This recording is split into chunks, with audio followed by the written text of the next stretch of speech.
ഇന്ന് ട്രെയിനിങ്ങിൻ്റെ ഭാഗമായിട്ട് ഞങ്ങൾ ഓഫീസിൽ നിന്ന് ഒരു ബസ് ടൂറിന് വിടുകയാണ്. ഒരു 9 മണിയൊക്കെ ആയപ്പോൾ ഞങ്ങളിങ്ങനെ ഓഫീസിൻ്റെ ഫ്രണ്ടിലെ ബസ് സ്റ്റോപ്പിൽ ഇങ്ങനെ ബസ് വെയിറ്റ് ചെയ്ത് നിൽക്കുകയാണ്.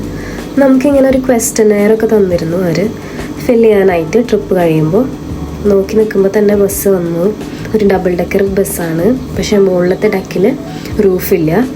അപ്പോൾ ഞാൻ നേരെ അവിടെ പോയാണ് ഇരുന്നത്. പക്ഷെ എൻ്റെ കൂടെയുള്ളവരാരും വന്നില്ല, ഒരാൾ മാത്രമേ ഉണ്ടായുള്ളൂ. പുറത്തെ തണവ് സഹിക്കാൻ വയ്യാത്തതുകൊണ്ട് അവർ താഴെ തന്നെ ഇരുന്നു. ബസ്സിൽ കയറിയപ്പോൾ തന്നെ ആ ബസ്സിലെ റെപ്രസെൻറ്റേറ്റീവ് നമുക്ക് ഹെഡ്ഫോൺസ് ഒക്കെ കൊണ്ട് തന്നു.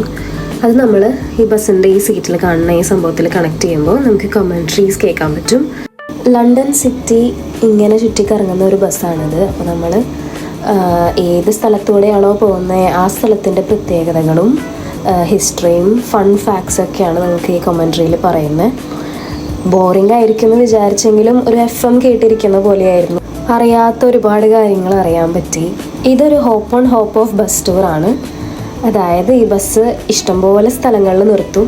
അവിടെയൊക്കെ ആണെങ്കിൽ നമുക്ക് ഇറങ്ങി എക്സ്പ്ലോർ ചെയ്ത് അടുത്ത ബസ്സിൽ സെയിം പാസ് കാണിച്ചിട്ട് കയറാൻ പറ്റും. അതായത് ഇവർക്ക് ഒരേ ബസ്സല്ല ഉള്ള ഇഷ്ടംപോലെ ബസ്സുകളുണ്ട്. അതിങ്ങനെ ഒരു 15 മിനിറ്റ്സ് 20 മിനിറ്റ്സ് ഗ്യാപ്സിൽ ഇങ്ങനെ വന്നുകൊണ്ടേയിരിക്കും, ഇങ്ങനെ റൗണ്ട് ചെയ്തുകൊണ്ടേയിരിക്കും. ഒരുപാട് ഷോപ്പിംഗ് സൈറ്റ്സ്, അതുപോലെ major landmarks, London Bridge, Saint Paul's, അവിടെയൊക്കെ സ്റ്റോപ്സ് ഉണ്ട്. അവിടെയൊക്കെ നമുക്ക് ഇറങ്ങി എക്സ്പ്ലോർ ചെയ്യാം. അത് കഴിഞ്ഞിട്ട് നമുക്ക് അടുത്ത ബസ് ബോർഡ് ചെയ്യാനൊക്കെ പറ്റും. നല്ലൊരു എക്സ്പീരിയൻസ് ആയിരുന്നു ഈ ട്രിപ്പ്. ശരിക്കും ഒരു ടൂറിസ്റ്റിനെ പോലെ ഫീൽ ചെയ്യായിരുന്നു. ഇപ്പോൾ ഈ കാണുന്ന ബിൽഡിംഗ് ഹാരോഡ്സ് ആണ്. ഹാരോഡ്സ് ഒരു ലക്ഷറി ഡിപ്പാർട്ട്മെൻറ്റൽ സ്റ്റോറാണ്. വളരെ ഫേമസ് ആണ്. ഒരുപാട് വർഷം പഴക്കമുണ്ട്.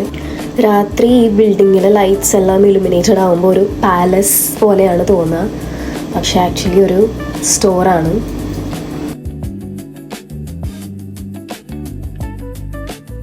ഇപ്പോൾ കാണുന്നത് വിക്ടോറിയ ആൻഡ് ആൽബർട്ട് മ്യൂസിയമാണ്. ഇവിടെ ഭയങ്കര ഫേമസ് ആയിട്ടുള്ളൊരു മ്യൂസിയമാണ്. അതുപോലെ തന്നെ ഇത്രയൊക്കെ സിറ്റി ആണെന്ന് പറഞ്ഞാലും സിറ്റിയുടെയൊക്കെ ഇടയിൽ ഇതുപോലത്തെ നൂറ്റാണ്ടുകൾ പഴക്കമുള്ള പള്ളികളൊക്കെ കാണാൻ പറ്റും. അത് ഒരു പ്രത്യേക ഭംഗിയാണ് ഇങ്ങനത്തെ പള്ളികൾക്ക്, സ്റ്റോൺ കൊണ്ട് ഉണ്ടാക്കിയിട്ടുള്ള പള്ളികൾക്കൊക്കെ. പിന്നെ അതുപോലെ സ്പ്രിങ് ആയതുകൊണ്ട് എല്ലായിടത്തും പൂക്കളൊക്കെ വന്നു തുടങ്ങുകയാണ്. പാർക്കിൽ മൊത്തം ഡാഫോഡിൽസാണ്.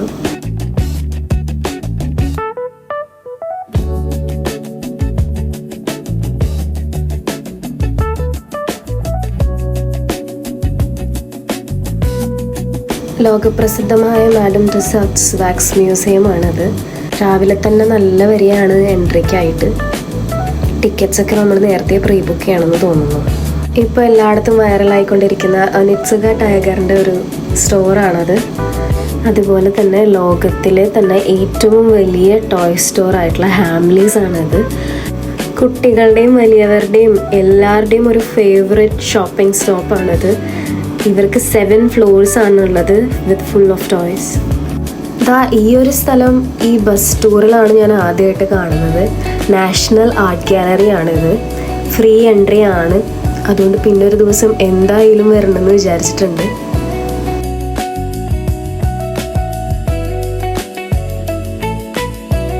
എലിസബത്ത് ടവറും ഹൗസസ് ഓഫ് പാർലമെൻറ്റൊക്കെയാണ് നമ്മളിപ്പോൾ പാസ് ചെയ്ത് പോകുന്നത്.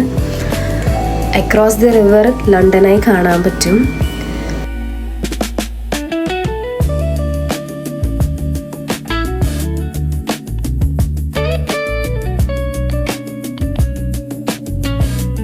വേറൊരു മേജർ ഹൈലൈറ്റ് എന്താണെന്ന് വെച്ചാൽ ടവർ ബ്രിഡ്ജിൽ കൂടെയാണ് ഈ ബസ് പോവുക.